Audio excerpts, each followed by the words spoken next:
c'est Driss. Chaque matin, il se rend à l'école en bus, ou parfois en voiture avec sa maman. Aujourd'hui, Driss décide de prendre le tramway qui vient d'être mis en circulation dans sa ville. Évidemment, Driss est très enthousiaste. Il est pressé de monter à bord de ce nouveau tramway. Hop, hop, hop! Où vas-tu comme ça, jeune homme? Attention, le feu est rouge. Tu ne dois pas traverser. Regarde, un tramway arrive. Et oui, tu sais, le tramway c'est top, mais il faut respecter quelques règles pour ne pas te mettre en danger. Je me présente. Je suis Gisèle, médiatrice sur le nouveau tramway. Mon rôle est de t'expliquer les règles que nous devons tous suivre pour notre sécurité et le bon fonctionnement du tramway. Ici, c'est ce que l'on appelle la plateforme. Elle est réservée au tramway. Cela signifie que tu n'as pas le droit d'aller dans cette zone. Ni toi, ni les voitures ou les vélos d'ailleurs. Pour traverser, emprunte les passages piétons uniquement quand le feu est éteint. Quand tu traverses, pense bien à regarder à gauche, puis à droite, comme quand tu traverses la route.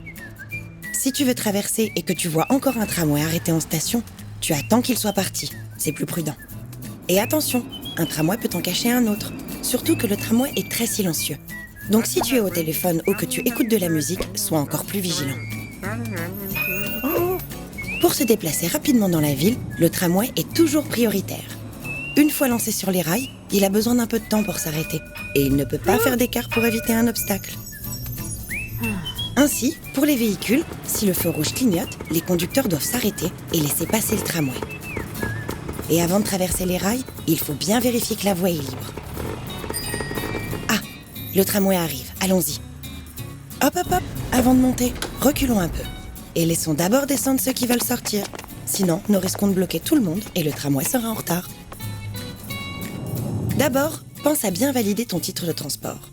Sais-tu que le prix de ton voyage sert à payer les gens qui conduisent le tram, qui le réparent, qui le nettoient et aussi à acheter le matériel nécessaire pour l'entretenir? C'est pour ça qu'il est très important de payer sa place. Viens, tu peux t'asseoir par là. Le tram, c'est un endroit calme, où l'on vit les uns avec les autres. Chacun doit contribuer à rendre le lieu agréable.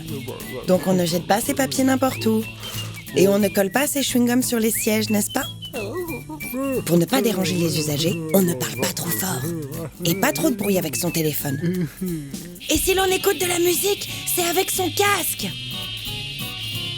Ah, voilà. Comme ça, on s'entend tous bien ensemble. Ici, ce sont des places réservées pour les personnes qui en ont besoin. Les personnes en situation de handicap, les personnes âgées, les personnes avec des jeunes enfants ou les femmes enceintes. Tu peux t'y asseoir quand elles sont vides, mais par politesse, il faut bien laisser ta place si quelqu'un en a besoin. Tu l'as compris, lorsque tu te déplaces en ville, tu dois faire attention aux autres. À pied, à vélo, en voiture ou dans les transports en commun, nous devons tous être attentifs et respecter des règles de conduite. Et voilà, tu connais toutes les règles maintenant. Moi, je vais descendre là. Au revoir, Driss. À bientôt.